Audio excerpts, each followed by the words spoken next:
MLA Amin Patel ने महाराष्ट्र विधानसभा में फिर एक बार उठाई डेवलपमेंट की आवाज। इस बार उन्होंने मुंबई के डोंगरी से सटे उमरखाड़ी नूरबाग की बदहाली और जर्जर इमारतों की उन्नति के लिए विधानसभा में आवाज उठाई है। अध्यक्ष महोदय, मेरा स्पेसिफिक प्रश्न है कि उमरखाड़ी के अंदर जो 20 बिल्डिंग का रीडेवलपमेंट का प्रपोजल 15 साल से रखा हुआ है, उसको टाइम बाउंड करने के लिए आप मेहरबानी करके उसके लिए आदेश दीजिए। हालांकि अमीन पटेल के विधानसभा में इस बयान के बाद उप मुख्यमंत्री देवेंद्र फडणवीस ने अमीन पटेल के साथ बैठकर इस मुद्दे पर चर्चा करने का आश्वासन भी दिया है। सन्माननीय अमीन पटेल साहेबांना मी स्वतः बोलवून घेईल, अधिकाऱ्यांना बोलवून घेईल आणि त्याला वेगानं करण्याच्या संदर्भातले आदेश दिले जातील। इससे पहले भी अमीन पटेल ने अपने क्षेत्र 186 मुंबादेवी असेंबली के रीडेवलपमेंट को लेकर विधानसभा में आवाज उठाई है। मुंबादेवी विधानसभा क्षेत्र पहले से ही जर्जर इमारतों को लेकर जूझता आया है। अगर 186 मुंबादेवी विधानसभा की बदहाल और जर्जर इमारतों की बात की जाए तो अगस्त 2017 में भिंडी बाजार की हुसैनी इमारत के गिरने से 34 लोगों की मौत हो गई थी। वहीं 2019 की जुलाई में डोंगरी की केसरबाई इमारत गिरने से 13 लोग जाँ बहक हुए थे और ये सभी आपदाएं 186 मुंबादेवी विधानसभा की बदहाली का हिस्सा बनकर रह गई हैं, जिसका अब तक कोई समाधान नहीं निकला है। कोई चीज गिर गई है बहुत वाली बिल्डिंग में, तो आवाज आया, हमको देखे तो मालूम पड़ा कि भाई सबको कि भाई सब वो बिल्डिंग गिर गई है सर, यानी बिल्कुल ऐसा दब गई है पूरी। यहाँ पे जगह बहुत शॉर्टेड है, पब्लिक पहुंच नहीं सक रही है। वो सब गली मोहल्ले वाले लोग ही खड़े रह के काम कर, फायर ब्रिगेड वगैरह भी लोग तो बहुत लेट है, बहुत टाइम के बाद है। लोग 3-4 बिल्डिंग बाजू की है जो पूरी हिल चुकी है एकदम बुरी तरीके से, और हमारी भी जो बिल्डिंग है बिल्कुल लग के थी पूरी बिल्डिंग हिल गई, तो उसके पूरी बिल्डिंग खाली कराती है। अरे नोटिस आएगा तो खाली करेंगे ना मैडम। नोटिस नहीं मिला, नोटिस नहीं मिला था।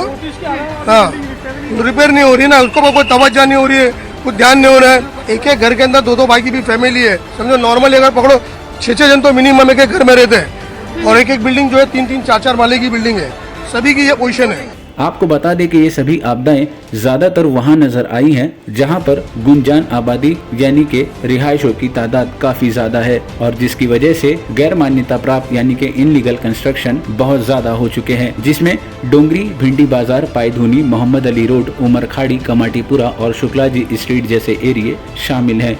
अभी आपके सामने हमने जो नाम गिनाए हैं ये सब के सब रीडेवलपमेंट के मुंतज़िर इलाके हैं।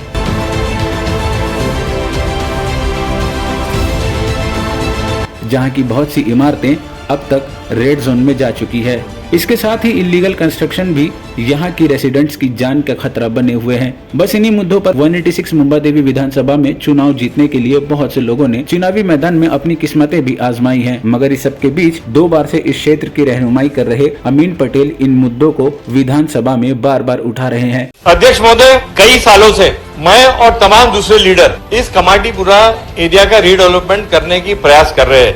अध्यक्ष महोदय, एक ये ऐसा विस्तार है, मुझको पूरी उम्मीद है कि आने वाले दिनों में ये कमाटीपुरा का रीडेवलपमेंट होगा। इसके साथ ही अमीन पटेल ने मुंबादेवी में छोटे घर और बदहाल जिंदगी गुजार रहे उन गरीब लोगों के लिए भी आवाज उठाई थी जो छोटे छोटे घरों में अपनी पूरी फैमिली के साथ गुजर बसर कर रहे हैं। अध्यक्ष महोदय, वहाँ के जो लोग हैं उनके घर बहुत छोटे हैं, 60 फुट, 70 फुट, 100 फुट जितना लोगों का बाथरूम होता है, उतना छोटा घर में लोग अपनी जिंदगी गुजारते हैं। अध्यक्ष महोदय, 1 लाख लोगों का सवाल है। 3 प्रश्न के 2 मिनट में उप मुख्यमंत्री खुद वक्त निकाल के इस लक्ष्यवेधी का उत्तर देने के लिए आए। इतना इंपॉर्टेंट लक्ष्यवेधी है अध्यक्ष महोदय। ये धारावी को लेके बहुत डिस्कशन हुआ और मंत्री महोदय ने बहुत पॉजिटिव रिप्लाई दिया और मुझको यकीन है कि धारावी का रीडेवलपमेंट बहुत जल्दी शुरू हो जाएगा। अध्यक्ष महोदय, मुंबई का हालात है वो धारावी के जैसे और जगह में भी हालात है। अध्यक्ष महोदय, मंत्री जी ने बहुत अच्छे से बोला कि BIT में काम हो रहा है, अच्छी तरह से हो रहा है, मोतीलाल नगर, पत्राचाल, ये सब काम शुरू हो गया है। मेरा स्कोप के बाहर का प्रश्न, मैं धारावी पे प्रश्न इसलिए नहीं उठा रहा हूँ कि आपने उसका सही उत्तर दिया है कि दिल्ली जाके इसको इशू को सॉल्व करना है। अध्यक्ष महोदय, कमाटीपुरा रीडेवलपमेंट के लिए सरकार के पास प्रस्ताव प्रलंबित है।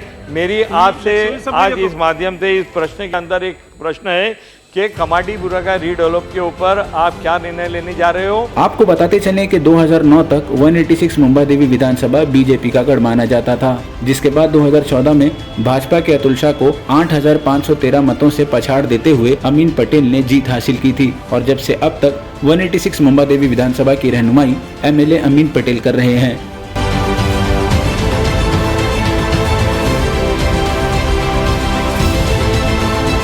2009 और 2014 के चुनावी रिजल्ट्स पर नजर डाली जाए तो दोनों में से 2014 में काफी चुनौतियों के बाद भी अमीन पटेल आगे रहे, जबकि दूसरे पर भाजपा और तीसरे पर AIMIM नजर आई। अब इस सब के बीच सवाल ये पैदा होता है कि 186 मुंबा देवी विधानसभा की सभी जर्जर इमारतें और जो 100 सालों से भी ज्यादा पुरानी इमारतें हो चुकी है, उनकी किस्मत में क्या लिखा है। हालांकि इसका फैसला सरकार को लेना है, मगर सवाल तो बनता है क्योंकि इन इमारतों में सैकड़ों लोग, औरतें, बच्चे, बूढ़े अपनी जान हथेली पर लिए रोज रात सोते हैं और इसी खौफ को लिए इनकी सुबह भी हो रही है कि उनका आने वाला कल कैसा होगा।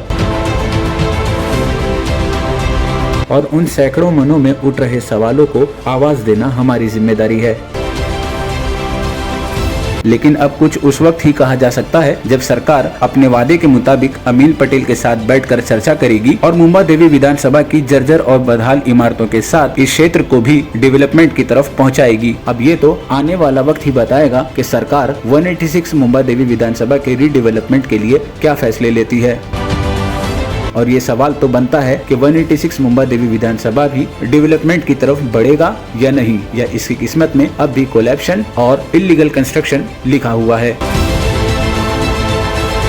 Team Mumbai press. For more updates subscribe Mumbai press and tap the bell icon. और हाँ, एप्पल और एंड्रॉइड स्टोर से मुंबई प्रेस ऐप डाउनलोड करना ना भूलें।